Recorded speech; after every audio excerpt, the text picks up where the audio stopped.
Hey everyone, it's Smarty Pants Chess here, and we're going to look at game 53 in the CCC11 finals between Stockfish and Leela Chess 0. Today Stockfish is playing white and Leela is playing black, and the game kicks off with e4, e5, knight c3, knight to f6, f4 and e takes f4, and we're into a Vienna. Now I've played the Vienna quite a few times, but I actually like to play bishop c4 first, followed by f4. So this variation of the Vienna gets straight into the action with the f4 move, but I believe bishop c4 is considered more solid. But anyway, this was the end of the book move, and Stockfish carried on with the move e5, which hits the knight on f6.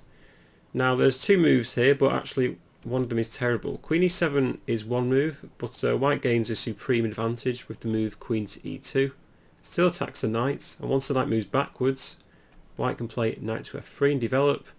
And if knight c6, white gets an amazing attack with moves like d4, and if d6, white can come in with knight to d5, and black's in a bit of a mess.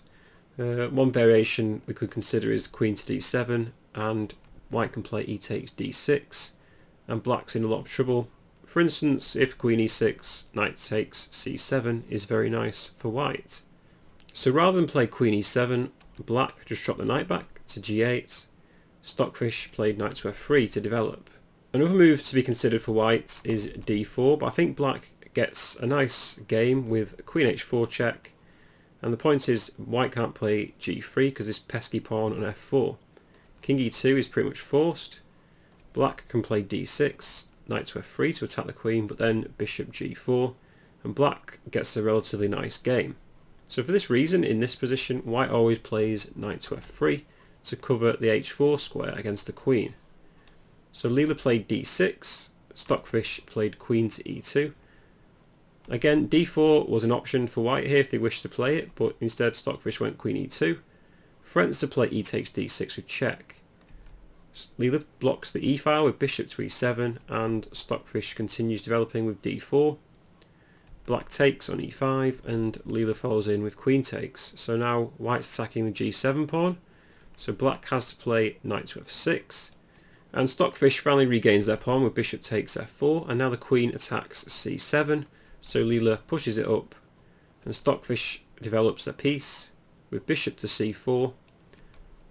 Leela develops hers with knight to d7, attacking the queen, and Stockfish retreats back to e2. So this bishop on e7 is still pinned, but black can always just castle away from it, so it's not too much of a threat at the moment. Leela played knight to b6, attacking the bishop on c4. White can always retake with the queen, but it's much more preferable to keep this white squared bishop on because it's one of white's best pieces in the Vienna opening. So Stockfish drops it back to bishop to b3. Leela plays a5 to prepare a4. So this forces white to play a4 themselves and keep hold of the bishop on b3. And Leela hops in to knight to d5, so hits the bishop on f4. White captures and black recaptures, Stockfish drops the bishop back, and both sides castle. So at the moment it's relatively equal for both sides, but I actually prefer to play white. I've played this position many times, and white threatening to play moves like c4, rook to a to e1, and we have this open f file which is very nice for white, but I'm a bit biased. But black played rook to e8 anyway, and Stockfish played knight to e5, attacks f7. Black defends with bishop to e6, and Stockfish does indeed play c4, so hits the knight on d5 and forces it to jump in somewhere.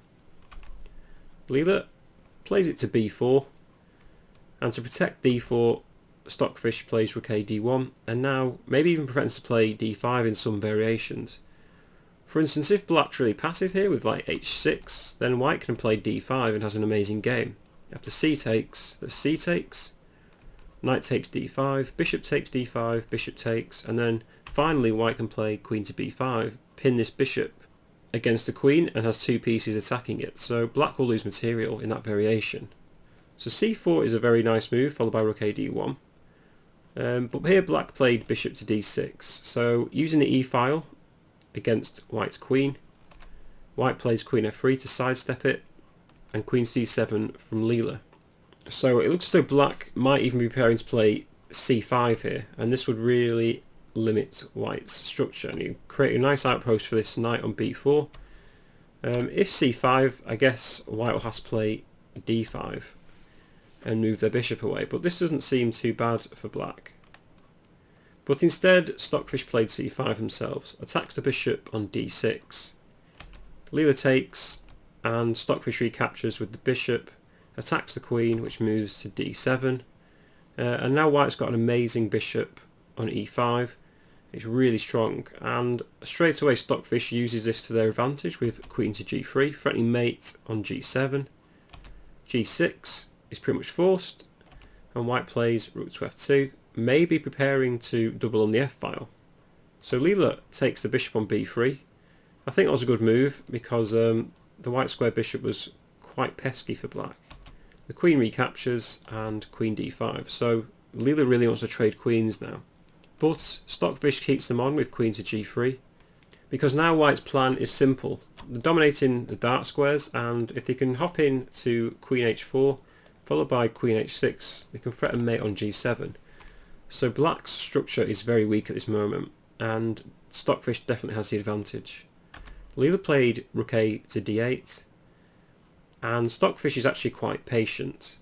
I was thinking queen h4, but obviously I missed this move, rook takes e5, and obviously if pawn takes, the queen will recapture this rook with check and win a piece.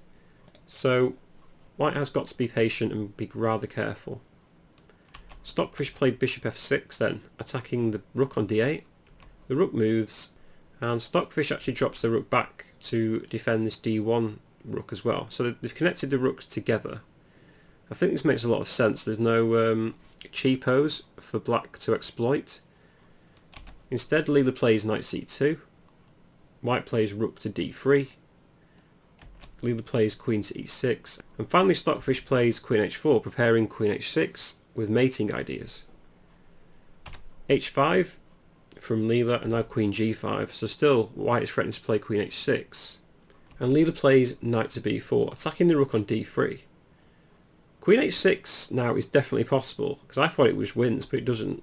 Queen h6, black will play queen takes f6, rook takes f6, knight takes d3, and then white can play takes a check, king f8, queen takes d3. So white definitely still has an advantage here. They've got two extra pawns against black's two rooks. So basically white is just a whole pawn up. However, white's position is much better because this pawn is relatively weak, and I imagine white could exploit these weak pawns as well. However, in the game, after knight to b4, Stockfish didn't play queen h6, they played rook to h3 instead, threatening to play rook takes h5 because the g-pawn is pinned. Knight to d5 from Leela, bishop to e5, so white doesn't want to swap the bishop off, and rook to f8, so now black is defending.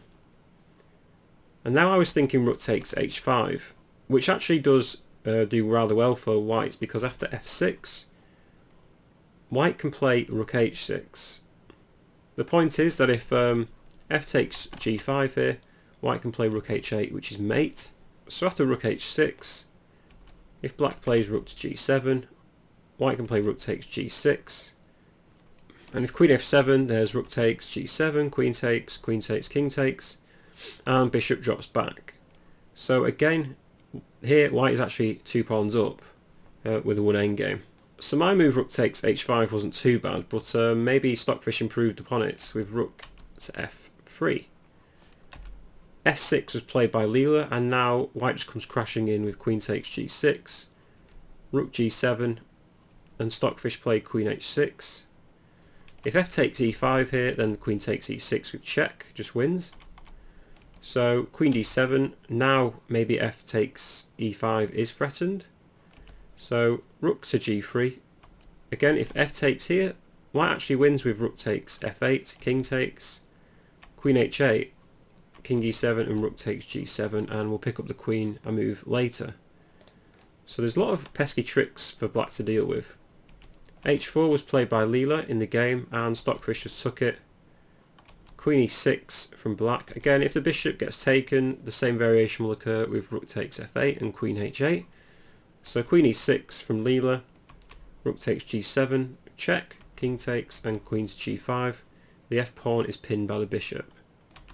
King f7, Stockfish plays Queen h5 with check. The king moves and bishop to d6, and now it's just game over, it seems, for black. So white's going to pick up the rook on f8, king to d8, and then bishop takes. Queen e2 from black, queen h4 to defend the e1 square, knight to e3. Frames play queen takes g2, checkmate, but white just checks first with queen takes f6, king c8, check on e6, king b8, and then takes the knight off. And after a few more moves, bishop to d6, king a7. There's a few checks from black, queen f2 takes, and this is game now. King a6 and then queen takes c6 is mate from Stockfish. So that was absolutely brutal from Stockfish in this game, using the Vienna to their advantage and just opening up black's position, exploiting those dark squares with the bishop and queen. A very nice game. Anyway, hope you enjoyed the video. I'm going to try and post more between these two titans very soon.